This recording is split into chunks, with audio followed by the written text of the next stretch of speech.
Hey everyone, it's Stellar Nan.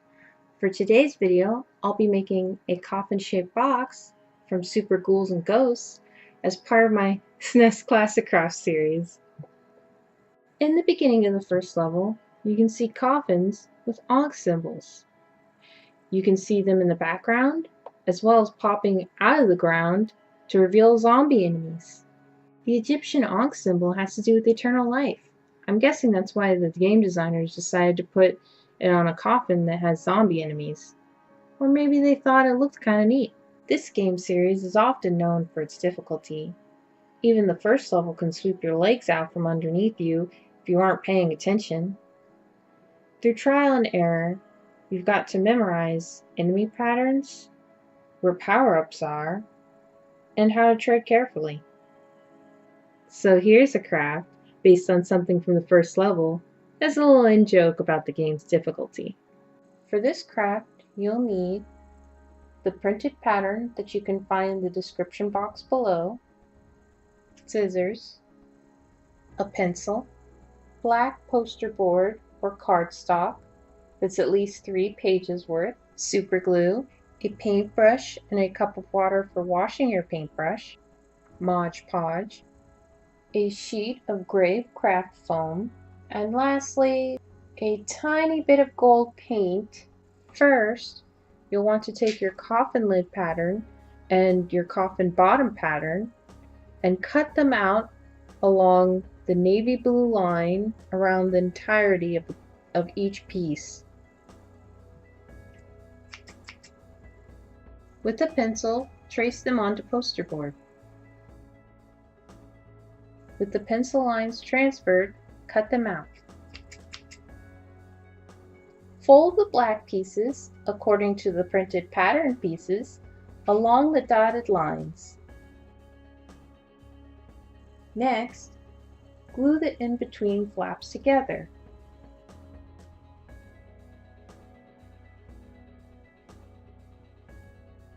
Then, glue these flaps down to the inside.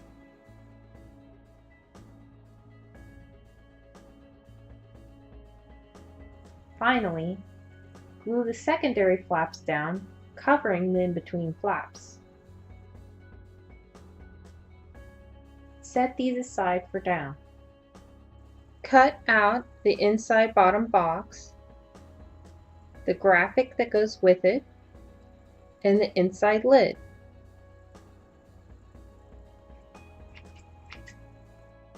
Trace the inside lid and inside bottom box pieces onto the black cardstock. Next, cut them out. Paint a layer of Mod Podge onto the inside bottom box piece. Then, paint another layer of Mod Podge on the image. Place the graphic on the inside bottom box piece and wait for it to dry. Glue the inside lid piece into the inside of the lid as well. Now glue the combined pieces inside of the bottom box. The extra inside lid piece gives a little more stability, whereas the inside bottom box piece is more of a decorative touch. Now you'll need to cut out the 2 gray sections of the coffin.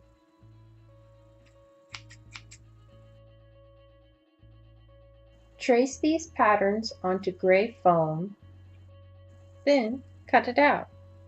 Glue the gray foam directly onto the box. You can optionally create faux weathering by either penciling in cracks and/or making small cuts into the foam with scissors.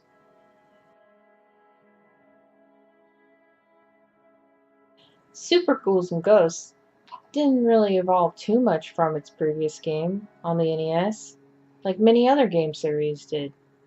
Although, it does come with a double jump and power-ups drop more often. Power-ups are essential in this game. If you're only in your underwear in-game, things could get tricky.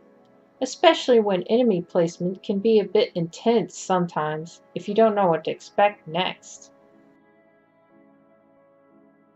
Did you know that you have to beat the game twice in order to get the game's true ending? When you first beat the game, Princess Prin tells Arthur, the knight you play as, that although she's grateful for his help, he has to go back and get her goddess bracelet before he can truly defeat Sardius and save her. There are no passwords, so you'll have to put the time into beating it twice in one sitting.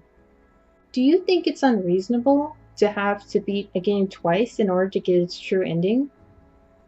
Personally, I feel it tends to differ on a case-by-case basis, but I do think sometimes it can be worth it if the game's harder a second time through, or it unlocks new scenes or content. Ooh, did you know that in Mega Man 7, there's an alternate theme for Shade Man stage that plays Ghosts and Goblins music? Be sure to check that out sometime.